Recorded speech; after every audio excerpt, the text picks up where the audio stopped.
Alhamdulillah Rabbil Alamin. Sallallahu wasallam wa baraka ala nabiyyina Muhammadin wa ala alihi wa ashabihi at-tayyibin at-tahirin, thumma amma ba'd. Ikhwani wa akhwati rahimani wa rahimakumullah, para jamaah kaum muslimin wal muslimat, a'azzallahu wa iyyakum. Kita di bulan Rajab, cuman karena kajian kita bulanan para jamaah, maka kita akan kaji kaidah-kaidah puasa yang insyaallah persiapan membekali ilmu kita di bulan Ramadan nanti. Insyaallah kita kaji kaidah, yakni kita mengetahui rumus-rumus puasa. Sebenarnya materinya ada 17 kaidah semuanya, cuman malam ini kita bahas satu kaidah. Ini pun insyaallah tidak akan cukup sampai Isya insyaallah. Cuman lumayan lah, minimal kita lanjut nanti pertemuan berikut insyaallah. Kaidah yang pertama berjamaah, la yasihu wa la yajibu shaum illa idza tawaffarat syurutuhu wa intafat mawani'uhu. La yasihu, tidak sah, wa la yajibu, dan tidak wajib, as-shaumu, puasa, illa, kecuali idza tawaffarat syurutuhu, terpenuhi syarat-syaratnya, wa intafat mawani'uhu, dan tidak ada penghalangnya. Perhatikan perkataan la yasihu wa la yajib, tidak sah, tidak wajib, sehingga terpenuhi syarat. Berarti syarat itu dalam ibadah yang khususnya puasa itu ada dua bentuk syarat. Pertama berarti syarat yang disebut dengan syartus sihah, syarat sah. Dan yang kedua syartu wujub, syarat wajib. Apa bedanya syarat sah dan syarat wajib berjamaah? Syarat sah itu dia asyurutu lati la tasihul ibadah bi fawatiha. Syarat sah yakni syarat yang ibadah tidak sah kalau syarat itu tidak terpenuhi. Syarat yang kalau tidak terwujud, tidak ada, maka ibadah tidak sah. Itu namanya syartus sihah. Jadi syarat sah ini adalah syarat berkaitan tentang keabsahan. Kalau syarat tidak ada, ibadah tidak sah. Itu namanya syartus sihah. Adapun yang kedua syaratu wujub, artinya hiya asyurutul lati idza fatal wujub. Syarat wajib ini syarat yang kalau tidak terpenuhi gugur kewajiban. Gugur kewajiban. Tapi kalau ibadah dilakukan walaupun syarat tidak terpenuhi, la sahhatil ibadah, ibadahnya tetap sah. Berarti syarat wajib itu syarat berkaitan dengan kewajiban, menggugurkan kewajiban, yakni tidak wajib kalau syarat tidak terpenuhi. Tapi kalau beribadah, ibadahnya sah, ibadahnya tetap sah walaupun syarat tidak terpenuhi. Maka kita tinggal lihat diri kita nih, kalau sesuatu yang kita lakukan syarat tidak terpenuhi, kalau ibadah tetap sah, berarti syarat wajib namanya. Karena syarat sah adalah syarat yang kalau tidak terpenuhi ibadah menjadi tidak sah. Nah, ada syarat itu dua-duanya, ya syarat wajib, ya syarat sah.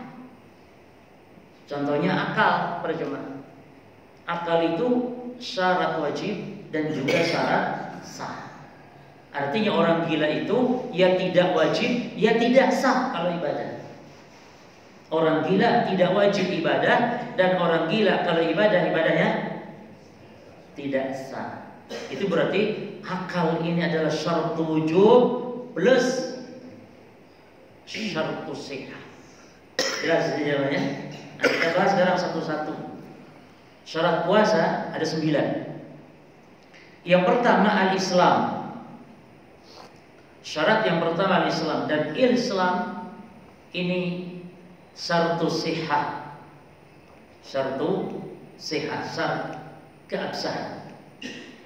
Artinya orang kafir kalau tidak Islam berarti puasanya tidak sah. Tapi wajib tidak? Wajib. Orang kafir wajib puasa. Ya. Dasarnya adalah jadi orang kafir ini berjamaah, orang kafir ini dituntut oleh syariat juga untuk melaksanakan syariat Islam. Allah mengatakan tentang penduduk neraka Saqar. Ma salakakum fis saqar? Qalu lam nakum minal musallin. Ini terdapat di surah Al-Mudaththir ya. Ayat yang ke-42 terus sampai ayat 47. Ma salakakum fis saqar? Kenapa kalian orang-orang kafir masuk neraka Saqar? Apa kata mereka? Qalu lam nakum minal musallin. Kami dahulu tidak sholat. Jadi orang kafir disiksa oleh Allah karena pokok dosa mereka itu kufur, dan cabang-cabang dosa mereka itu meninggalkan sholat, meninggalkan zakat, meninggalkan puasa. Kata Allah, wailul lil musyrikin, celaka bagi orang musyrik, alladzina la yu'tuna zakah. Celaka orang musyrik yang tidak menunaikan zakat. Wa hum bil akhirati hum kafirun, dan mereka juga kufur terhadap hari akhir. Jadi orang kafir, orang musyrik disiksa gara-gara kufur mereka kepada Allah dan juga karena meninggalkan syariat. Yang gampangnya contohnya orang junub jemaah. Jadi orang kafir itu ibarat orang junub. Orang yang junub itu wajib sholat tidak jemaah? Wajib sholat. Tapi kalau mau sholat harus apa? Harus membersihkan dulu. Sama orang kafir wajib sholat. Orang kafir wajib sholat, wajib puasa Ramadan, tapi harus penuhi dulu syarat sahnya.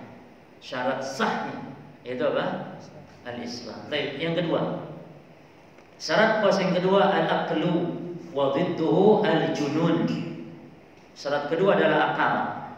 Lawannya adalah gila. Nah, akal ini jemaah sebagaimana tadi dikatakan, dia dua-duanya syarat. Ya syaratul wujub was-sihhah.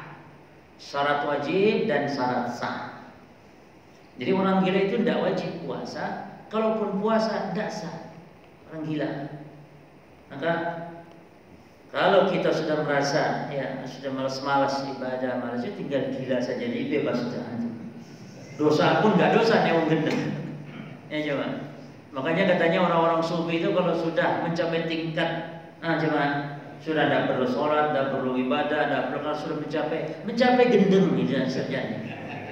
Orang mencapai tingkat nggak sholat, nggak ibadah, mencapai tingkat gendeng sudah.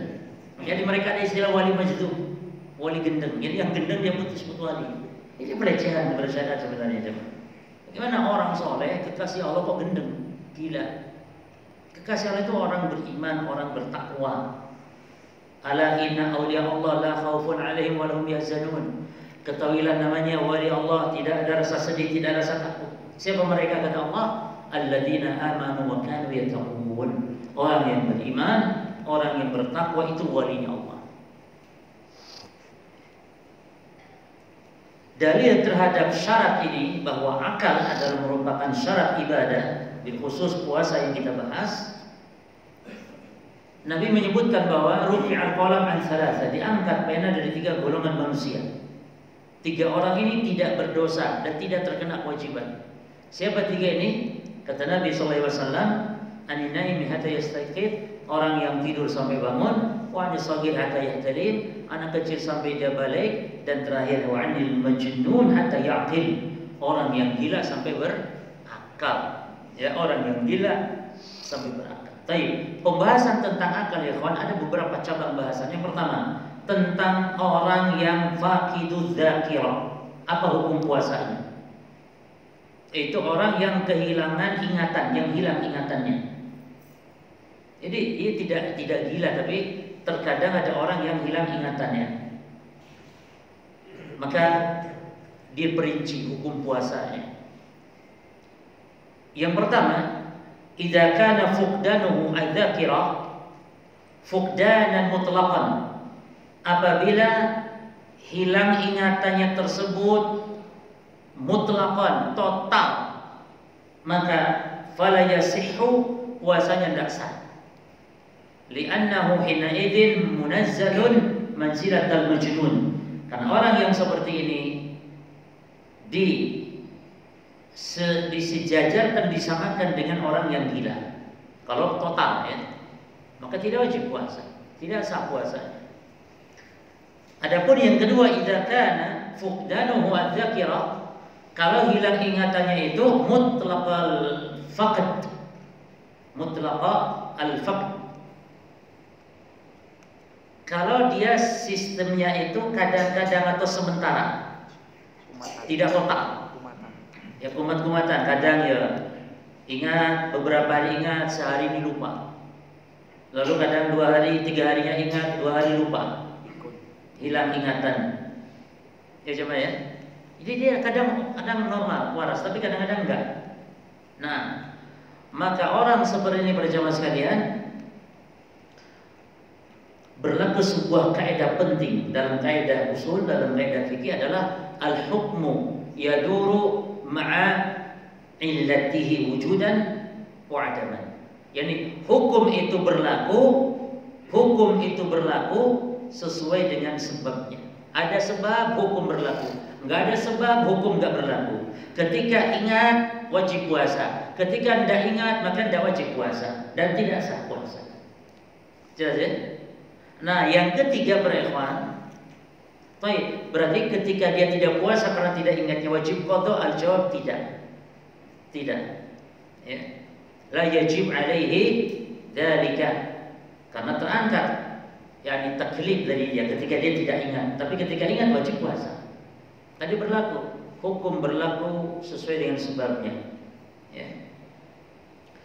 Nah, sekarang yang berikutnya tentang yang kedua, orang yang puasanya al-ma'tu,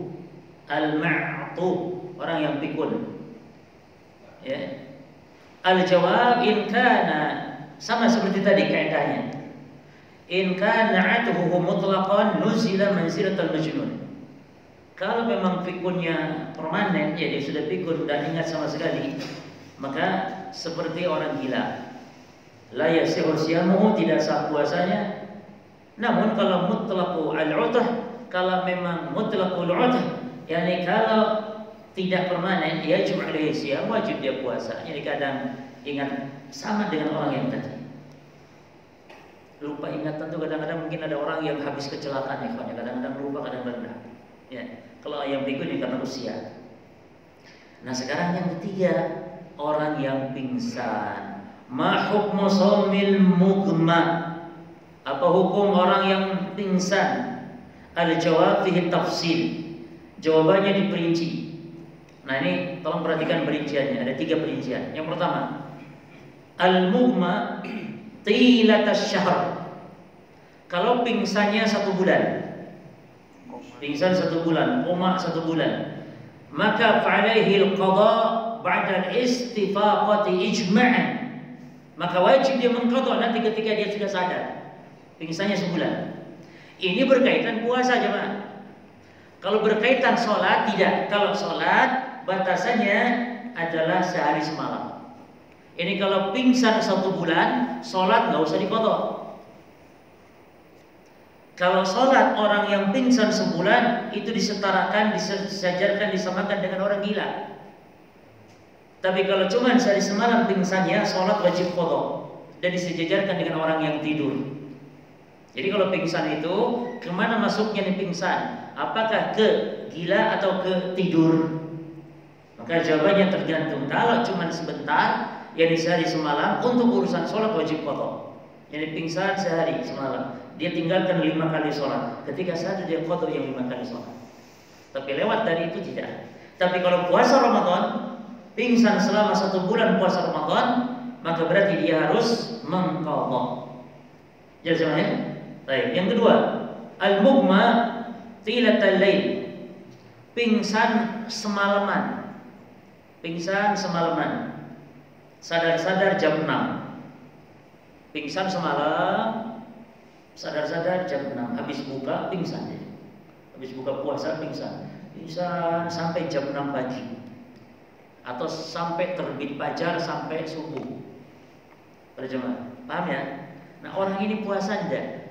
Sanda puasanya, maka fala yasihhu siyamu ijma'an. Maka sepakat ulama puasa orang yang ini tidak sah. Kenapa berjamaah? Karena ini puasa Ramadan ya. Karena kalau puasa Ramadan, puasa wajib itu harus niatnya harus sebelum apa? Sebelum terbit fajar. Kalau sudah fajar, dia kan semalaman, berarti yang pingsan kan enggak niat. Itu cuma karena pingsan, enggak niat.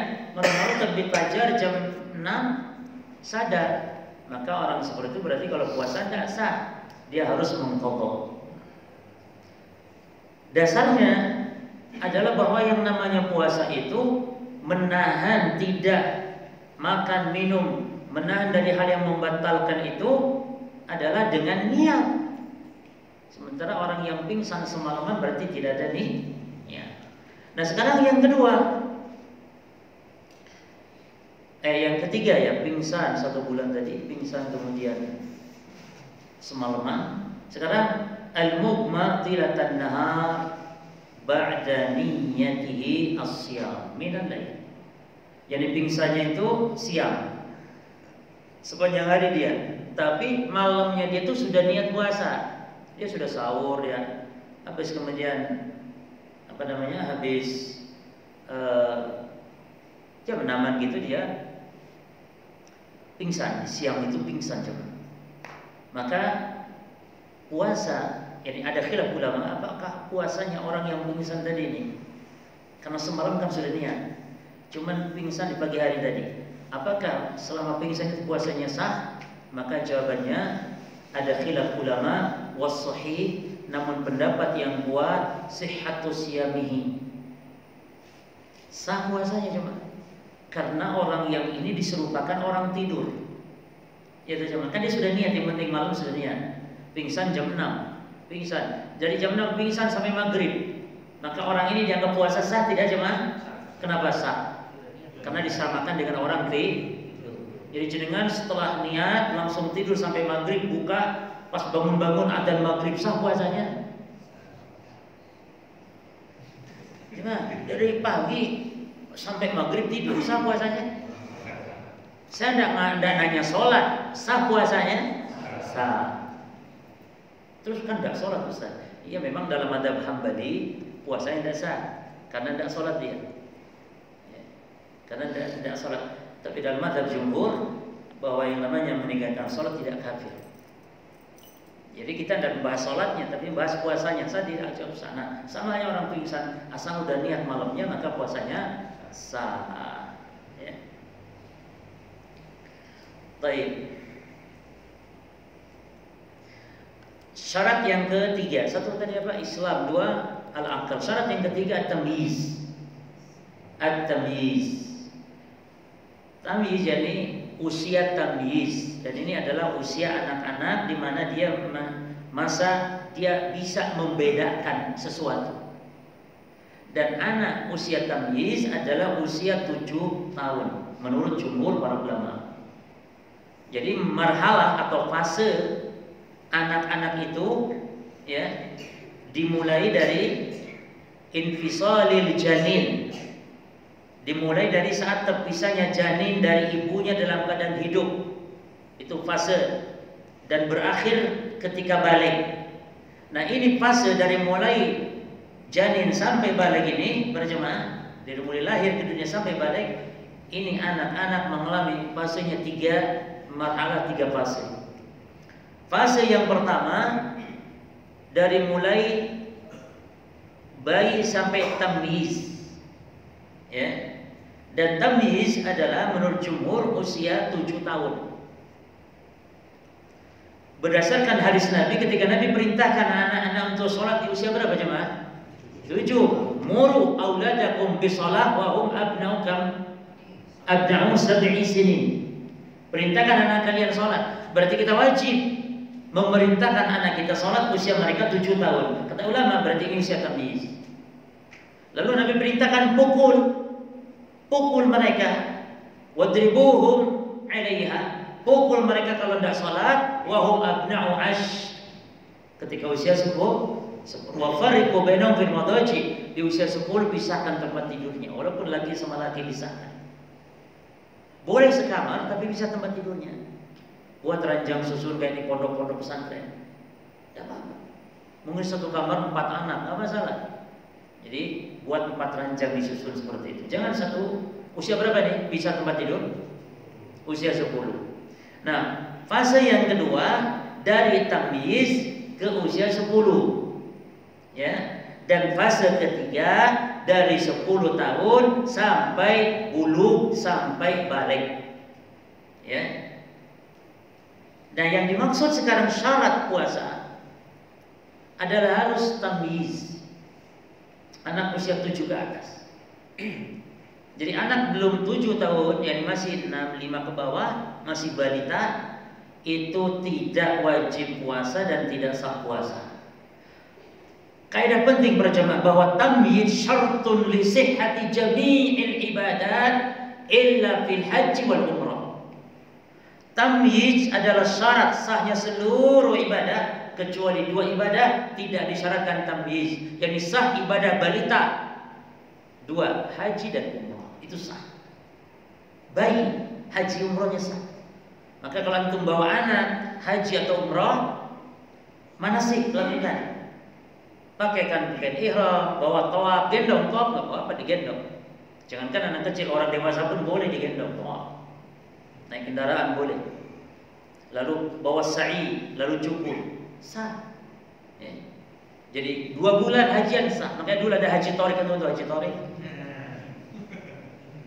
Sah tidak? Sah, ada jawab sah, haji tarik sah. Jadi usia 2 bulan kita dibawa hajian sah. Ibadah disyaratkan, seluruh ibadah disyaratkan tamyiz kecuali apa? Haji dan umrah tidak disyaratkan. Jadi haji umrah sah walaupun ghair mumayyiz, anak yang belum tamyiz. Adapun selain haji umrah, puasa misalnya, maka disyaratkan tamyiz. Tapi pertanyaannya pada jemaah, tamyiz ini syarat wajib atau syarat sah? Jawab. Kalau akal syarat wajib, syarat sah. Antum tinggal tanya wajib tidak. Baik. Yang kedua sah tidak. Tinggal gitu aja. Orang gila wajib tidak? Oh tidak. Orang gila sah kalau ibadah? Enggak. Berarti syarat wajib, syarat sah. Sekarang tamyiz. Itu syarat apa? Yani anak kalau belum tamyiz wajib, baik, sah, tidak. Kecuali haji umrah, sah tidak? Tidak sah. Makanya kita jangan terlalu ngotot-ngotot, maksa-maksa anak kalau belum 7 tahun untuk ibadah. Tapi masalah dianjurkan, tidak masalah untuk pelajaran, tidak apa. Tapi jangan dipaksa. Beda kalau anak sudah 7 tahun baru kita perintahkan, dan wajib perintahkan. Yani wajib memerintahkan, bukan anak wajib sholat. Nah, anak gak wajib sholat, tapi wajib memerintahkan. Taib. Syarat yang keempat al-bulugh wa dhidduhu as-sighar. Syarat keempat puasa adalah balik dan lawannya adalah belum balik atau kecil. Dan ini syarat apa coba? Wajib atau syarat? Aja man. Balik itu berarti di atas tamyiz.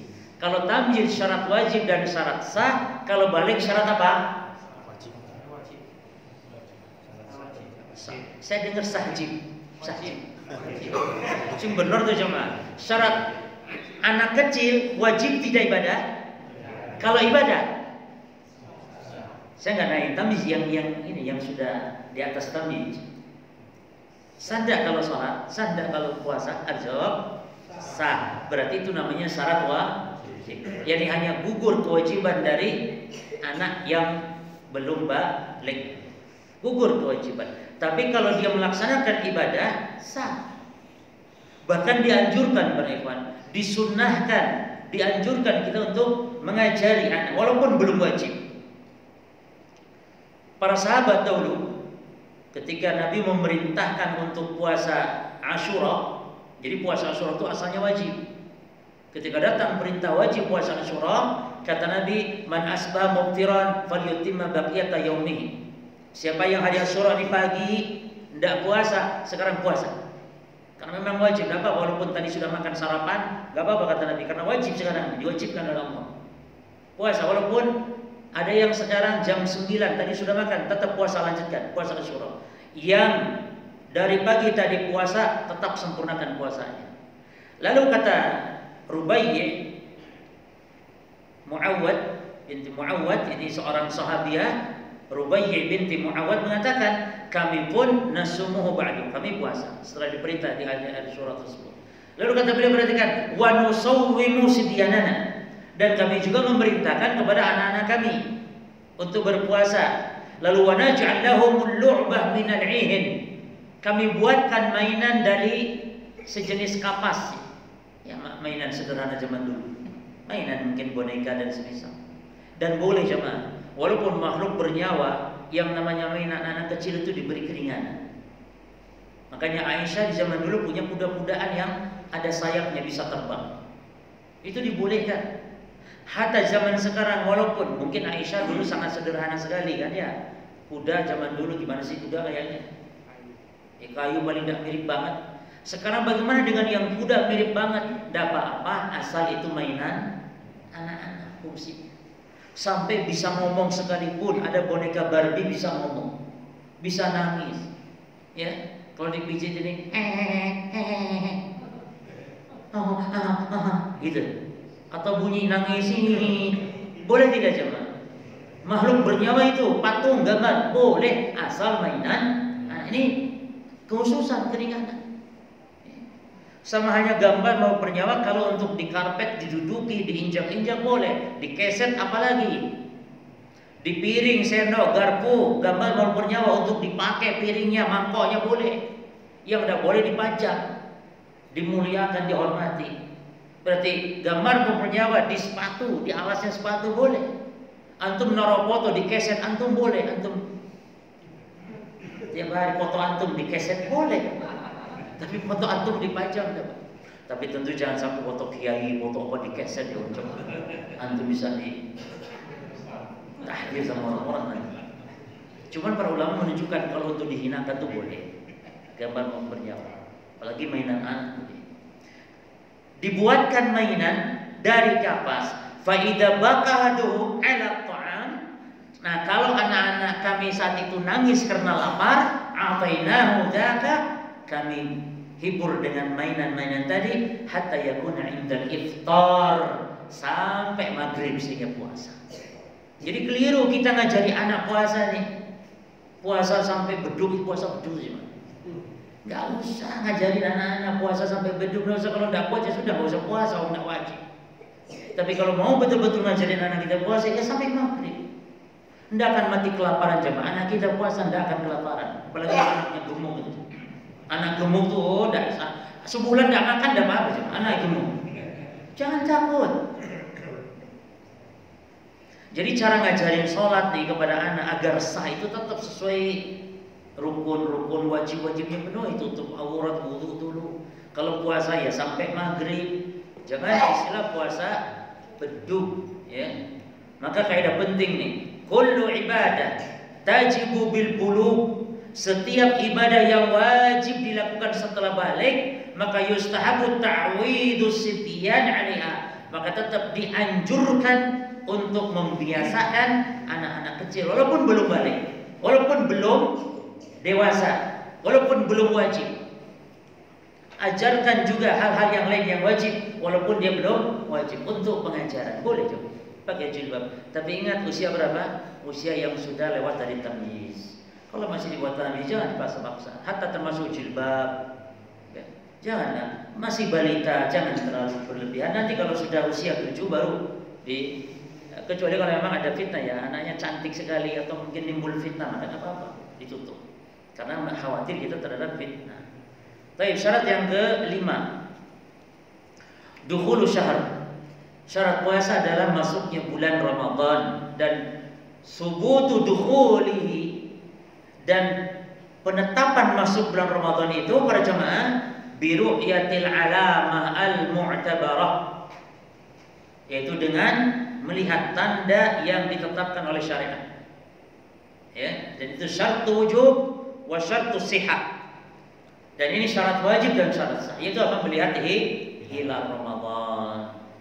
Allah mengatakan, "Faman syahida minkum syahra falyasumhu." Kata Allah, siapa yang menyaksikan bulan maka berpuasa. Jadi puasa, perintah puasa ini berkaitan dengan ru'yah. Kalau tidak melihat maka tidak wajib puasa. Nah, kalau tidak terlihat baru kepada badal, yaitu apa? Al-ikmal. Jadi ru'yah itu pokok tanda masuk Ramadan. Yang kedua, kalau tidak bisa yang pertama kepada badalnya. Ibarat wudu itu pokok, baru badal tayamum. Pokoknya adalah ru'yah. Kalau ru'yah tidak kelihatan, maka baru kepada badal. Apa badalnya? Badalnya bagaimana? Ikmal. menyempurnakan bulan sebelumnya 30. Kata Nabi SAW, la tasumu hatta tarawul hilal. Jangan kalian puasa sehingga kalian melihat hilal. Wala tuftiru, jangan beridul fitri juga. Hatta tarawuhu, sehingga kalian melihat hilal.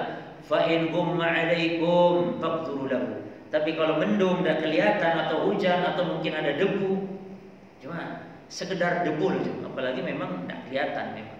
Ini tidak ada sebab membuat tidak kelihatan, debu kah, hujan kah, mendung kah, maka gampang sekali syariat. Jadi tidak usah hitung-hitung pusing-pusing itu. Cukup dengan kelihatan hilal, alhamdulillah, puasa besok berarti. Kalau tidak maka genapkan. Maka melihat hilal itu di tanggal 29-nya. Supaya besok ini bisa kemungkinan tanggal 1 Ramadan atau kemungkinan masih lusa, besok masih 30. Sehingga tanggal 29 melihat. Dan itu wajib. Ya. Ini tugas siapa nih urusan begini? Tugas negara. Tapi tetap kita sebagai muslim. Jadi kebiasaan melihat hilal itu adalah kebiasaan dulu para salafus saleh, Rasul, para sahabat. Kata Abdullah bin Umar, "Tara an-nasu al-hilal." Orang-orang di zaman Rasul, para sahabat itu mereka terbiasa melihat hilal. Nah, kalau ada orang yang melihat, lapor kepada Rasulullah. Kata Abdullah bin Umar, "Fa'araituhu." Maka saya melihat. Orang mungkin dah lihat, saya melihat. Lalu lapor kepada Nabi. Maka Nabi pun berpuasa, wa amara nas bisyamihi, dan Nabi memerintahkan orang-orang berpuasa. Ini tugasnya tugas negara. Maka kita nih enak sudah, alhamdulillah. Tentu setiap kita melihat, silakan ormas-ormas dengan jajarannya melihat, nanti laporkan kepada pemerintah. Jelas semuanya. Kata Nabi, sumu li ru'yatihi. Berpuasalah kalian dengan melihat hilal, wa'tiru li ru'yatihi. Beridul fitri juga dengan melihat hilal. Fa in kum 'alaikum fa'akmilu 'iddata Sya'ban 30. Namun kalau mendung atau tidak kelihatan, maka sempurnakan bilangan jumlah bulan Sya'ban 30. Berarti melihat hilalnya di tanggal 29. Baik, syarat yang ke-6 jemaah, al-qudratu wa dhidduha al-aziz. Syarat puasa yang ke-6 adalah al-qudrah, kemampuan. Dan lawannya berarti kalau syarat tidak terpenuhi berarti al-ajiz atau namanya ketidakmampuan. Al-qudrah para jemaah sekalian, syarat sah atau syarat wajib qudrah ini. Jadi orang kalau tidak mampu lalu dia puasa, puasanya sah atau tidak? Orang tidak mampu tapi dia puasa, puasanya sah? Sah. Kalau puasanya sah berarti al-qudrah ini syarat apa? Syarat apa namanya? Syarat wajib. Karena puasanya sah. Ya. Jadi di dalam Islam secara umum bahwa ketika ada ketidakmampuan gugur kewajiban, maka ada kaidah penting, la wajibah ma'al ajiz wala muharrama ma'ad darurat. Tidak ada namanya kewajiban kalau ada ketidakmampuan. Tidak ada kewajiban kalau ada ketidakmampuan di sini. Dan tidak ada tidak ada keharaman kalau adanya darurat. Makan bangkai boleh kalau gitu. Sholat sambil berdiri tidak wajib kalau adanya ketidakmampuan. Jadi makan bangkai boleh. Minum khamr boleh jangan? Boleh. Videonya dipotong. Minum khamr boleh. Langsung disebarkan. Oh, Wahabi menghalalkan khamr. Padahal maksudnya boleh kalau darurat. Apa daruratnya cuma? Kalau makan pentol lalu pentolnya keselak meneng nang kene. Di hadapan kita tidak ada air. Tidak ada air kecuali hanya khamr. Maka boleh saat itu khamr diminum sekedar untuk mendorong pentol. Jelas ya, Mas? Itu contoh yang tepat. Adapun kalau jenengan kehausan, lalu ada khamr, khamr tidak bisa menghilangkan haus. Omar hanya bisa mendorong pentol di sana. Menghilangkan haus tidak bisa. Beda kalau kelaparan. Kelaparan antum di hutan ada bangkai. Boleh tidak jemaah? Boleh kalau memang antum betul-betul lapar dan akan membahayakan kalau antum tidak makan. Tapi kalau ada mudarat dua, ambil yang paling ringan. Irtikabu akhafidhur rain. Ambil mudarat yang paling ringan. Kalau di hutan ada bangkai ayam dengan ada singkong punya Pak Haji Zakaria. Kira-kira milih sini Pak. Bangkai ayam atau singkong punya orang loh, haram. Punya orang ini. Bangkai ayam juga haram. Pilih yang mana jenengan kira-kira? Apa? Kenapa Pak pilih singkong? Nah, singkong ada kemungkinan halal. Kalau ayam, bangkai pasti sudah bangkai. Tapi singkong ada kemungkinan. Apa kemungkinannya? Kari ngomong nang Pak Haji Zakaria, Pak Haji aku kelaparan nang hutan, aku kebon singkong jenengan tak pangan. Piro biji? 1 kilo Pak. Oh, kaget dah. Mek sebiji tok, tapi tak ambil ya ono sing 1 kilo. Kata apa Haji Zakaria? Rapopo. Halal, alhamdulillah. Suruh bayar, halal enggak apa-apa, bayar piro Pak? 10.000. Tapi bangkai haram. Maka pilih yang paling ringan. Makanya ini dalilnya ketika Arab gunung kencing di masjid, cuma Arab gunung kencing di masjid karena masjid Nabi itu kan bukan karpet kayak gini. Masya Allah ini karpet baru ini, Masya Allah. Jadi masjid Nabi itu tanah. Sahabat itu kalau ke masjid itu sujud dapat di tanah. Maka Arab gunung masuk masjid, kencing di tempat masjid di pojokan masjid. Sahabat itu sudah fajajaruhun nas. Sahabat marah, gitu. Kata Nabi, la tujuzimu da'u, jangan kalian larang, biarkan kata Nabi.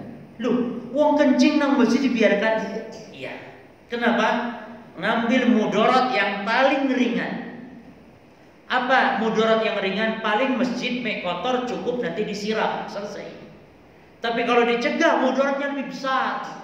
Bisa jadi itu air kencing kemana-mana tuh cuman. Kan ada gunung kencing, nangkeni wah entek apa mesti. Atau dianya sakit apa cuma? Ya wis sembuh sakit prostat apa sing penting dia kok sakit. Ya jemaah. Maka mengambil mudarat yang paling ringan. Tapi kita bahas sekarang dasar atas kaidah ini adalah tentang Allah perintahkan orang yang sakit di Quran itu boleh berbuka puasa. Allah mengatakan, "Faman kana minkum maridun aw 'ala safarin fa'iddatun min ayyamin ukhra." Maka siapa yang di antara kalian sakit atau di atas safar atau dalam perjalanan, maka silakan buka puasa namun ganti di hari yang lain. Hadis ini menunjukkan berarti orang yang tidak mampu puasa maka gugur kewajibannya. Dan ijma para ulama tentang masalah bahwa kesulitan mendatangkan kemudahan. Al-masyaqqah tajribu at-taysir. Kesulitan itu mendatangkan kemudahan. Jadi ini kaidah besar dalam masalah ini. Nah sekarang al-ajiz itu terbagi dua. Ajiz ketidakmampuan ada dua macam. Yang pertama berikhwan mutlaqul ajiz, ketidakmampuan yang sifatnya sementara. Maka orang seperti ini yuftiru wa yaqdi. Orang yang ketidakmampuannya sementara seperti ini para jemaah, kalau sakit ya sementara ada harapan sembuh, maka yang seperti ini adalah boleh berbuka puasa dan nanti bayar atau mengqadha puasa. Bukan fidyah orang seperti ini. Adapun yang fidyah adalah yang kedua, yang ketidakmampuannya itu total, al-ajzul mutlaq, yang ketidakmampuannya itu selamanya, yang sakitnya itu tidak diharapkan kesembuhannya dalam pandangan manusia. Orang yang sakit tidak diharapkan sembuh, maksudnya apa? Maksudnya menurut ponisnya dokter, orang sakit ini memang sakit yang tidak diharapkan sembuhnya. Itu maksudnya Pak. Tidak menurut Allah. Kalau menurut Allah bisa saja Allah sembuhkan. Tapi menurut ponis dokter ini orang susah sembuhnya, jadi penyakit menahun. Nah orang seperti ini berikhwan adalah boleh berbuka dan al-it'am, membayar fidyah. Dan ingat kaidah fidyah. Catat kaidah fidyah adalah nisfu sa'in min qutil balad. Nisfu sa'in min qutil balad. fidyah, memberi makan, apapun kafarat memberi makan, sama semuanya, yaitu setengah sok dari makanan pokok. Setengah sok dari makanan pokok. Itu fidyah. Termasuk kafarat sumpah, memberi makan 10 orang miskin, maka separuh dari 1 sok. 1 sok itu berjamaah, kalau kita zakat fitrah itu 1 sok. Jadi kan zakat fitrah berapa? 3 kilo lah ya. Berarti separuh dari 3 kilo berapa? 1,5 kilo dari kutil balad, dari makanan pokok negeri kita, beras. Kasih beras setengah. Apa berapa tadi? 1,5 kilo. Ya. Baik, itu kaidah tentang memberi makan semuanya sama, dalam urusan puasa, dalam urusan kafarat sumpah, dalam urusan jima di siang hari Ramadan, memberi makan 60 orang fakir miskin kan jemaah. Jima di siang hari Ramadan, maka berapa memberi makan ukurannya? Nisfu sa'in min qutil balad. Nisfu sa'in min qutil balad. Tapi sekarang pembahasan wanita hamil dan menyusui. Tolong antum hafalkan ini. Ini kaidah. Perhatikan baca jemaah. Al-hamlu wal murdi, wanita hamil dan menyusui itu yajibu alaihima as-shaum, wajib dia berpuasa sebagaimana wanita-wanita lain. Wanita hamil menyusui wajib berpuasa seperti wanita lain. Lakin idza turra wasyaqqa alaihima as-shaum, tapi kalau dengan berpuasa memberatkan, menyulitkan mereka berdua, maka para jemaah hina idzin yazuju lahuma ayuftira, dibolehkan untuk berbuka. Berarti jangan bergampang-gampang. Seolah-olah kalau wanita hamil menyusui berarti enggak puasa, pasti. Enggak, kalau mampu dan aman wajib puasa. Jangan sampai enggak puasa wanita hamil menyusui. Namun kalau ada kesulitan, misalnya berat dan semisal, dan tentu ditanya kepada yang ahli, dokter muslim yang amanah. Jangan dokter kafir. Karena kalau dokter kafir tentu senang orang Islam nggak puasa. Oh bu, jangan puasa bu. Ojo bu, sampai bahaya bu, ojo puasa. Padahal tidak masalah sebenarnya. Maka yang muslim, yang aman. Baik. Lalu sekarang bagaimana kalau berbuka puasa? Bagaimana kalau tidak berpuasa karena kesulitan tadi? Maka para jamaah sekalian, ijma ulama wajib dia qadha. Perhatikan ini. Perhatikan, saya bacakan. Idza aftarata, apabila wanita hamil menyusui itu berbuka puasa karena kesulitan, karena mengkhawatirkan dirinya tadi, maka wajib al-qadha'u ijma'an, maka ijma' ulama wajib qadha. Tapi apakah perlu fidyah? Perlu fidyah?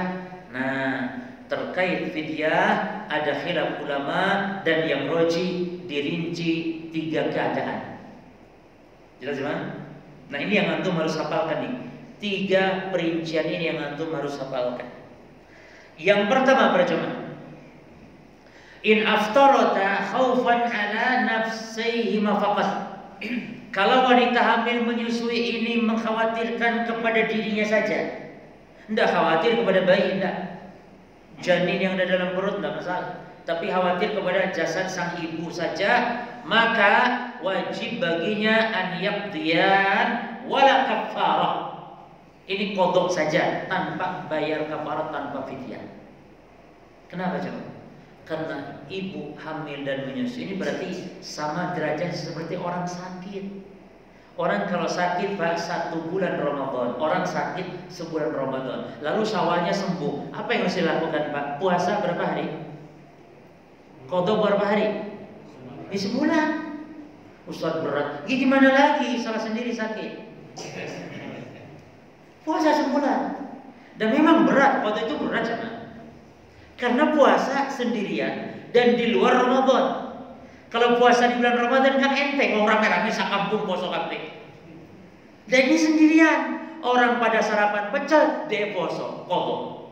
Makanya namun dibolehkan, dicicil boleh selama setahun, masya Allah.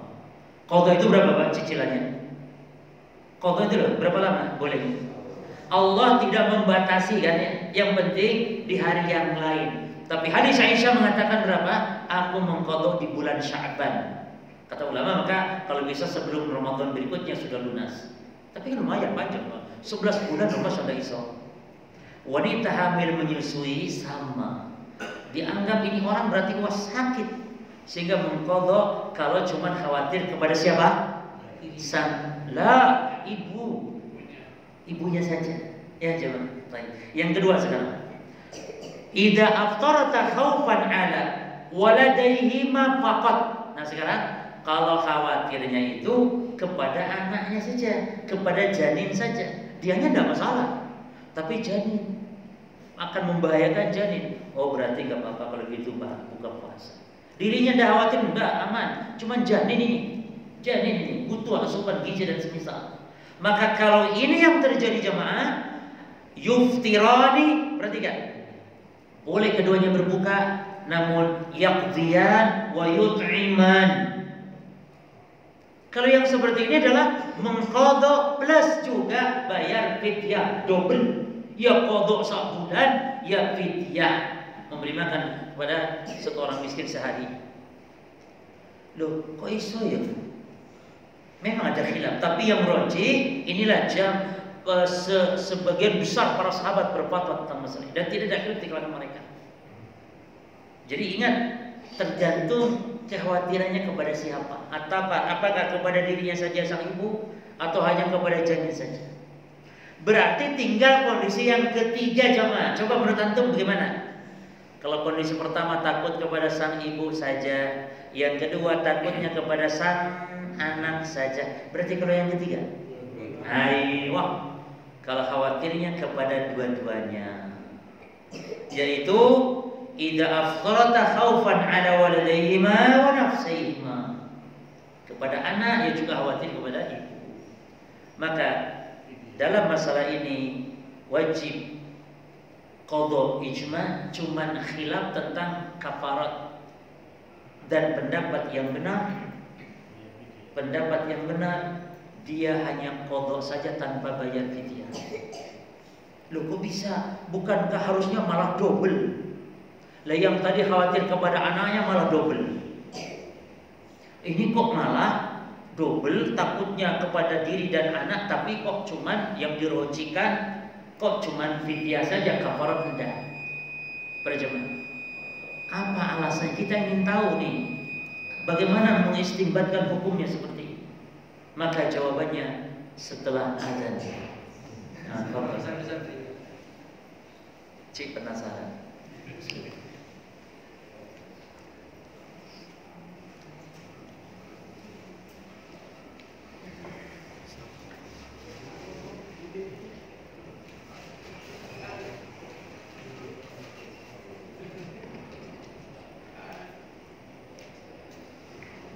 Allahu Akbar, Allahu Akbar, Allahu Akbar, Allahu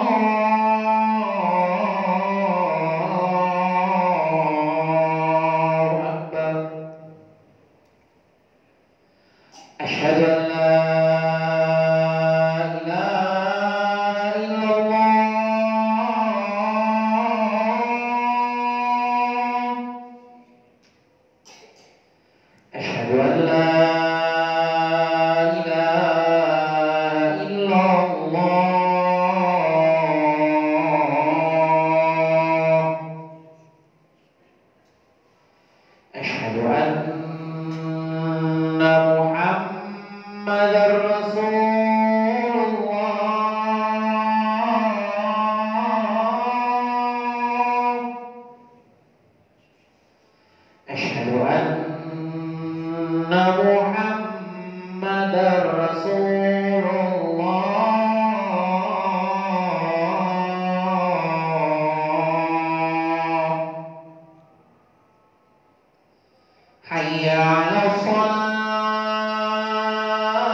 حي على الفلاح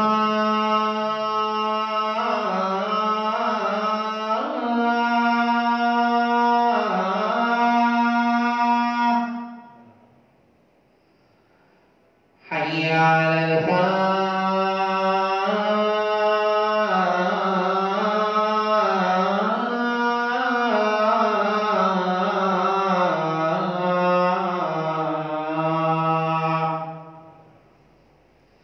الله أكبر الله أكبر لا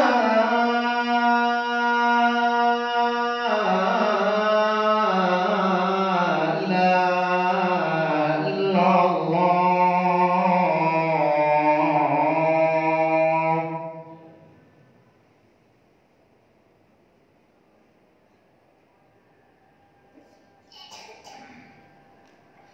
Bismillah, alhamdulillah, wassalatu wassalamu ala rasulillah, thumma amma ba'd. Jamaah kaum muslimin wal muslimat rahimani wa rahimakumullah. Pertanyaan, kenapa yang ibu hamil dan menyusui ketika mengkhawatirkan kepada diri dan anaknya sekaligus, justru pendapat yang rajih adalah cukup dia qadha tanpa harus membayar fidyah? Jawabannya, li'anna asla iftarihima, karena yang menjadi sebab asal dia berbuka itu adalah khaufuhuma ala nafsihima. Sebab sebagai pokok, sebagai dasar yang menjadi alasan dia berbuka itu adalah khawatir kepada dirinya sebenarnya. Adapun kekhawatiran terhadap kedua anaknya hamil dan menyusui adalah yadkhulu taba'an, adalah sekedar mengikut kepada kekhawatiran ibu kepada dirinya. Sementara dalam hukum bahwa ad-tabi fil wujud tabi'un fil hukum, bahwa sesuatu yang mengikuti di dalam hukum itu adalah seperti yang diikuti. Sesuatu yang mengikuti di dalam hukum adalah seperti yang diikutinya. Contoh para jemaah, kalau kita menyembelih hewan yang sedang bunting, yang ada janinnya, maka hukum janin ikut ke siapa jemaah? Ngikut ke yang ibunya yang diikuti. Maka kalau kita menyembelih kambing, cukup sembelih ibunya saja, itu sudah menjadi wakil sembelihan bagi anaknya. Kita kalau membeli janin misalnya saja, ibunya janinnya saja nggak boleh, karena itu hukumnya haram, itu hukumnya gharar, jual beli yang tidak jelas. Tapi kalau membeli kambing ibunya yang sedang ada janinnya, boleh tidak jaminnya melok ikut? Boleh. Demikian kaidahnya para ikhwan. Sehingga ibu hamil menyusui tadi, ketika khawatir kepada diri dan anaknya, maka sebenarnya khawatir pertama kepada siapa sebenarnya? Diri, baru kepada anak. Maka anak mengikuti kepada ibu. Sehingga pendapat yang kuat dalam masalah ini adalah sama halnya dengan kondisi pertama, cukup dia mengqadha saja. Jelas jemaah? Baik, syarat ketujuh al-iqamah. Al-iqamah dan lawannya adalah safar. Jadi syarat puasa itu wajib kalau kitanya mukim. Berarti kalau safar tidak wajib kita puasa. Berarti safar mukim itu syarat apa jemaah? Syarat satu, syarat wajib. Kalau musafir puasa sah tidak puasanya? Ijma ulama puasanya sah. Berarti yang namanya mukim itu syarat apa? Syarat apa jemaah? Syarat untuk menggugurkan kewajiban saja kalau tidak terpenuhi. Jadi musafir tidak wajib puasa. Namun di sini perlu perincian mana yang afdal. Ayyuhuma afdal fis safar, as-shaum amil fitr. Maka sepakat ulama tentang bolehnya musafir buka puasa, sepakat tentang bolehnya. Namun yang khilaf ulama itu adalah mana yang afdal. Ada 3 golongan, 3 pendapat, yang 2 berlebihan, yang 1 dirinci. Yani yang pertama mengatakan berbuka puasa itu afdal secara mutlak. Maksud mutlak itu tidak melihat safarnya berat tidak beratnya. Jadi pokoknya yang namanya safar gitu ya, berbuka itu afdal. Dan ini madhab Imam Ahmad. Jadi Surabaya Malang itu afdal bukan? Surabaya Malang afdal bukan? Ini mutlak, maksudnya gak dilihat safarnya berat atau tidak. Mana dasarnya Imam Ahmad? Allah menyukai kalau hambanya mengambil rukhsah, mengambil keringanan. Innallaha yuhibbu an tu'ta rukhsatuhu kama yuhibbu an tutraka maksiyatuhu. Allah itu cinta, Allah suka kalau rukhsahnya diterima. Sebagaimana Allah itu suka kalau maksiatnya itu dihindari, dijauhi. Jadi kalau kita mengambil rukhsah buka puasa, itu dicintai oleh Allah. Ini madhab yang pertama. Jelas jemaah? Yang kedua berjemaah, mutlak juga bahwa berpuasa afdal. Berpuasa afdal mutlak, enggak lihat safarnya. Ini madhab Syafi'i. Pokoknya safar, apapun bentuk safar, pokoknya puasa itu afdal. Karena demikian Nabi SAW terus berpuasa. Bahkan pernah ketika Nabi dan para sahabat safar, itu tidak ada loh Pak yang berpuasa kecuali 2 orang toh, Rasulullah dan Abdullah bin Rawahah saja. Semua sahabat lain berbuka saking beratnya safar. Berarti menunjukkan di sini kata madhab Syafi'i, oh berarti mantap, berarti puasa. Nah, yang ketiga Pak, yang diperinci, ini yang lebih bijak. Ya ini bagaimana? Dirinci. Idalam yakun alaihi masyaqqah, kalau safarnya tidak berat, kalau cuma sekedar Malang Surabaya, atau safarnya naik pesawat enak, nggak capek, nggak letih, ada AC, pokoknya mantap safarnya, enteng ringan safarnya, maka yang afdal apa Pak? Yang afdal puasa. Kenapa afdal puasa?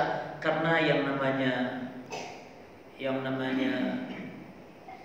berbuka, yang namanya tetap puasa dalam safar itu dilakukan Nabi dan sering dilakukan Nabi Sallallahu Alaihi Wasallam. Juga untuk supaya tidak memiliki beban hutang. Kalau berbuka kan punya beban hutang, berarti lebih ringan bagi kita juga kalau puasa bulan Ramadan. Dan juga mendapatkan waktu yang berkah, yaitu bulan Ramadan. Tapi kalau qadha ya di bulan yang lain Pak. Ya. Tapi kalau memang kesulitan berjamaah, berarti kalau memang berat maka yang afdal, kalau berat jemaah. Berat tapi masih mampu, yang afdal bagaimana? Tetap puasa. Tapi berat dan akan menyerah diri, maka yang afdal berbuka, bahkan bisa jadi wajib berbuka. Kalau memurunkan dirinya sampai pingsan, di zaman Nabi ada itu. Di zaman Nabi ada orang yang maksa puasa sampai pingsan. Sehingga Nabi bersabda, "Laisa minal bir asyamu fi safar." Tidak baik berpuasa saat safar. Maksudnya kemana nih? Yang pingsan tadi. Jadi Nabi mengatakan tidak baik puasa ketika safar, ketika Nabi bersabda kepada orang yang pingsan. Maka ini pendapat yang ketiga ini yang insya Allah lebih bijak. Syarat yang ke-8 dan syarat ke-9 insya Allah kita lanjutkan nanti kapan-kapan. Dan syarat ke-9 penting itu tentang niat. Karena nanti bebas tentang niat para jemaah. Bagaimana hukum niat? Apakah harus setiap malam niatnya atau cukup sekali untuk 1 bulan? Terus bagaimana kalau orang niat buka puasa, niat yang membatalkan tapi belum. Paham ya? Duhur, aroma masakan kok enak ya. Pas ke dapur mau makan, batal enggak ya? Batal enggak ya?